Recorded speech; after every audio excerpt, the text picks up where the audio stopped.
গত ২৬ জুলাই রাজধানীর গুলশানে ৮৩ নম্বর রোডে বৈষম্য বিরোধী ছাত্র আন্দোলনের সমন্বয়ের পরিচয় দিয়ে সাবেক এক মহিলা এমপির বাসায় চাঁদা দাবি করতে গিয়ে ৫ জন সমন্বয়ককে আমরা গ্রেফতার করি। এই ঘটনার যে তদন্ত সেটা বর্তমানে অব্যাহত রয়েছে। ইতিমধ্যে গ্রেফতারকৃত যে ৫ জন ছিল তার মধ্যে ৪ জন ৫ দিনের রিমান্ডে রয়েছে। এই ঘটনার সূত্রপাত গত ১৭ জুলাই সকাল আনুমানিক ১০ ঘটিকার সময় জানে আলম তপু এবং রিয়াদ নামে ২ জন ওই বাসায় প্রথম যায় এবং তারা ৫০ লক্ষ টাকা চাঁদা দাবি করে এবং সেদিনই তারা ওখান থেকে ১০ লাখ টাকা নগদ নিয়ে আসে বলে আমাদের কাছে প্রাথমিক তদন্তে পাওয়া গেছে। পরবর্তীতে ১৯ জুলাই রাত ১০:৩০টায় তারা বাকি টাকা ৪০ লাখ টাকা দেওয়ার জন্য চাপ সৃষ্টি করে এবং আবার ওই ঘটনাস্থলে যায়।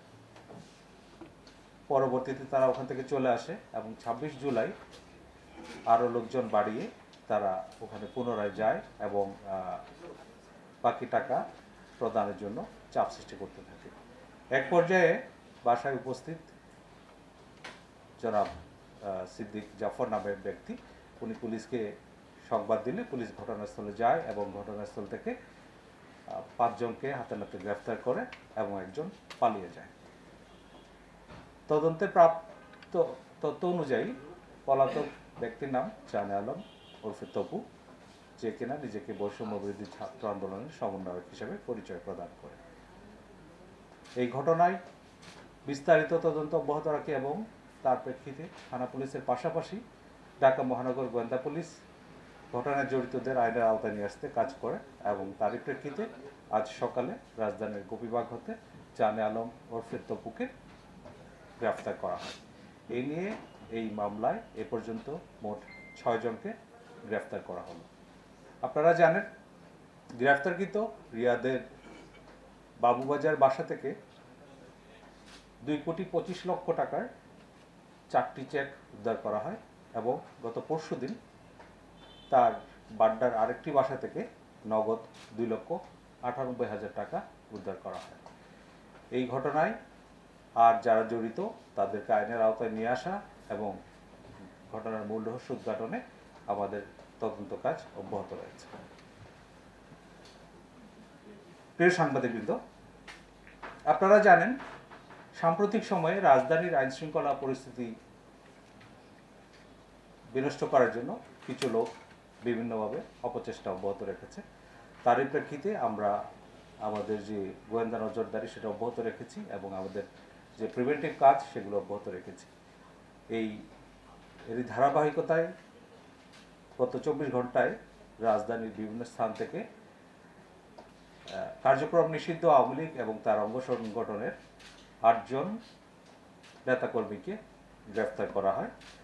গ্রেফতারকৃতরা হল ঢাকা মহানগর দক্ষিণের স্বেচ্ছাসেবক লীগের ৩১ নম্বর ওয়ার্ডের সাধারণ সম্পাদক SM জালাল, ঢাকা দক্ষিণ ৩৩ নম্বর ওয়ার্ডের ২ নম্বর ইউনিট আওয়ামী লীগের সাধারণ সম্পাদক মোহাম্মদ শিবলু, কুমিল্লা জেলা আওয়ামী লীগের ১৩ নম্বর কার্যনির্বাহী সদস্য আফজালুন্নেসা হাসান বাসেত, কিশোরগঞ্জের কুলিয়ারচর উপজেলা আওয়ামী লীগের যুগ্ম সাধারণ সম্পাদক মোহাম্মদ জসিমউদ্দিন ওরফে লিটন, নিষিদ্ধ ঘোষিত ছাত্রলীগের ঢাকা বিশ্ববিদ্যালয় শাখার জসিমউদ্দিন হলের যুগ্ম সাধারণ সম্পাদক আশিকুর রহমান, ঢাকা মহানগর উত্তর আওয়ামী লীগের সহসভাপতি ও বাংলাদেশ আওয়ামী যুবলীগের সাবেক প্রেসিডিয়াম সদস্য মাহবুবুর রহমান হিরণ, আওয়ামী লীগের সাবেক ৬৫ নম্বর ওয়ার্ড কাউন্সিলর শামসুদ্দিন ভুইয়া এবং কার্যক্রম নিষিদ্ধ ঘোষিত আওয়ামী লীগের অঙ্গ সংগঠন গাজীপুর মহানগর মুক্তিযোদ্ধা প্রজন্ম লীগের সভাপতি মোহাম্মদ মিজানুর রহমান।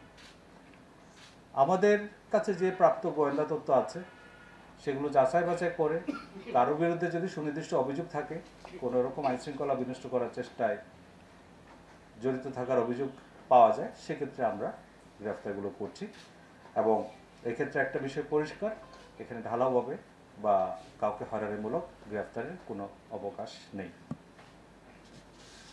প্রিয় সাংবাদিকবৃন্দ, জননিরাপত্তা বিধান এবং আইন শৃঙ্খলা রক্ষায় ঢাকা মহানগর পুলিশ দিনরাত কঠোর পরিশ্রম করে যাচ্ছে। আপনারা জানেন আমাদের যে নিয়মিত টহল কার্যক্রম, চেকপোস্ট ইত্যাদি চলমান রয়েছে। গত 24 ঘন্টায় ঢাকা মহানগরের 50টা থানায় 489টি টহল টিম দায়িত্ব পালন করে।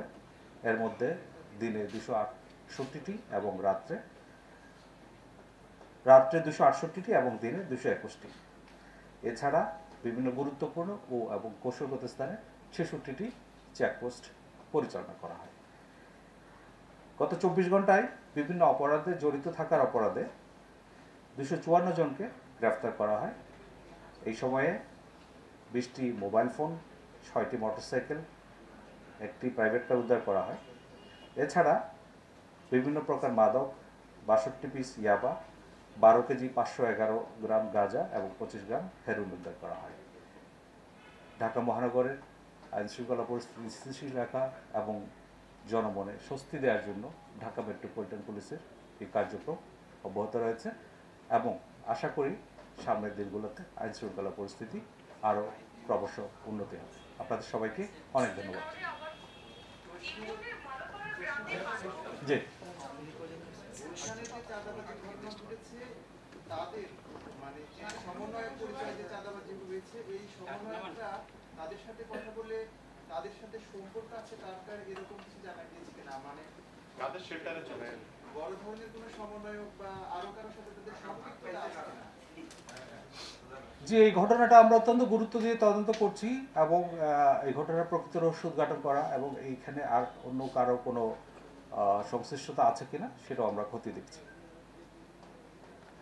আলী ভাই, আপনি একটা বিষয় বলছেন যে আপনি এই সামনে থেকে নাশকতা বা নৈরাজ্য সৃষ্টির লক্ষ্যে অতীত আওয়ামী লীগ সরকারের বেশ কয়েকজন নেতাকে বিভিন্ন অঞ্চল থেকে গ্রেফতার করার কথা বলেছেন। আবার আপনি এও বলেছেন যে তাদের ব্যাপারে কোনো সুনির্দিষ্ট প্রমাণ থাকার সাপেক্ষে তাদেরকে গ্রেফতার বা আটক দেখানো হয়।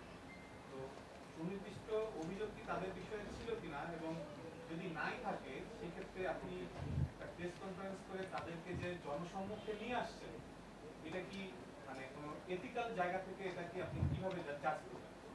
আমি আসলে বলেছি যাদের বিরুদ্ধে সুনির্দিষ্ট অভিযোগ রয়েছে এই গোয়েন্দা তথ্যের ভিত্তিতে আমরা আটকগুলো করছি।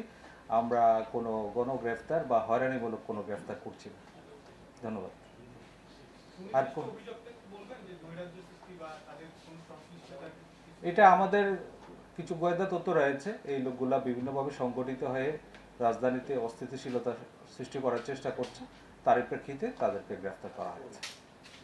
যাদেরকে গুলশান থেকে আটক করা হয়েছিল গত 5 জন এবং আজকে একজন, এদেরই যারা নেতৃবৃন্দ ছিলেন তারা অনেকে নানান ধরনের কথাবার্তা বলছে। মোটা দাগে কথাটা হচ্ছে এরকম যে তাদের রেকর্ড অনেক গভীর। বিষয়টা আপনার এখন পর্যন্ত কি উদ্ঘাটন করতে পেরেছেন? হ্যাঁ, মামলাটা হয়েছে 26 তারিখে এবং ঘটনাটা খুব বেশি পুরনো না। আমরা এই যারা গ্রেফতারকৃত তারা রিমান্ডে রয়েছে এবং এই ঘটনায় অন্য কেউ জড়িত আছে কিনা সেটাও আমরা খতিয়ে দেখছি এবং এর অন্য কোনো দিক আছে কিনা সেটা আমরা গুরুত্ব দিয়ে তদন্ত করছি। আর কোনো প্রশ্ন না থাকলে আমি জি প্লিজ। গত 22 জুলাইয়ের একটা বিষয় ছিল, সরি 8 জুলাইয়ের থানায় একটা মামলা হয়েছে সন্ত্রাস বিরোধী আইনে, একটা বৈঠকের ঘটনা। এখানে 22 জনকে আটক করা হয়েছিল। তো এই মামলাটা তদন্তের অগ্রগতি কতটুকু হলো বা সর্বশেষ আপডেটটা যদি জানান। জি, গত 8 জুলাই বসুন্ধরা এলাকার ক্যাবি কনভেনশন হলে একটা বৈঠক নিয়ে আমাদের কাছে তথ্য ছিল। এখানে জনৈক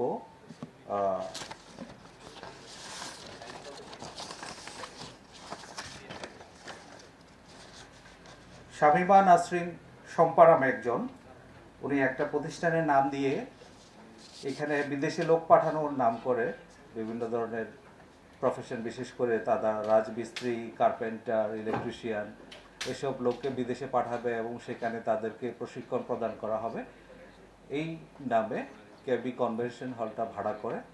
এবং এখানে আমাদের কাছে যে পরবর্তীতে তথ্য পাওয়া গেছে এখানে বিভিন্ন ষড়যন্ত্রমূলকভাবে তাদেরকে আনা হয়েছিল এবং এর প্রেক্ষিতে গত 13ই জুলাই রাজধানীর ভাটারা থানায় একটা মামলা করা হয় এবং এই ঘটনার সাথে জড়িত থাকার অপরাধে ইতিমধ্যে 22 জনকে গ্রেফতার করা হয়েছে।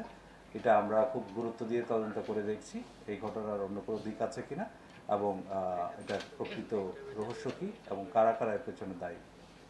ধন্যবাদ সবাইকে।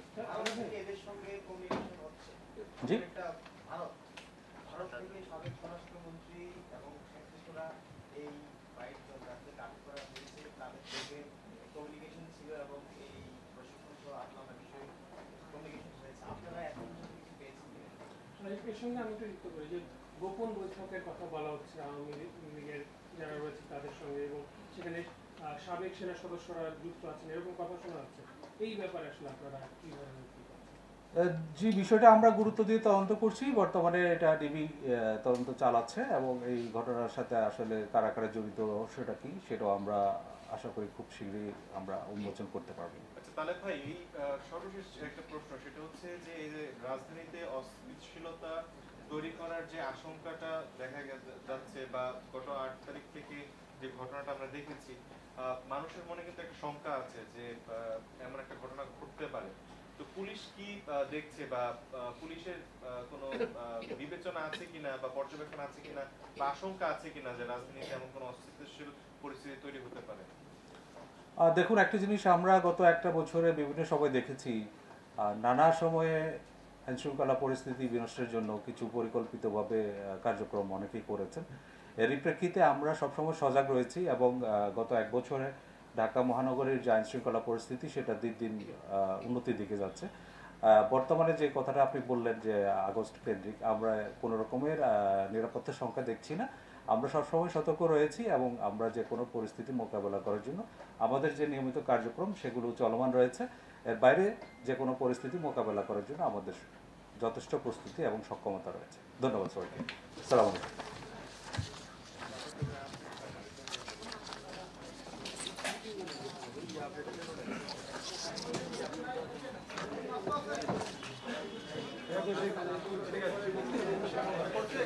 যেতে পারি?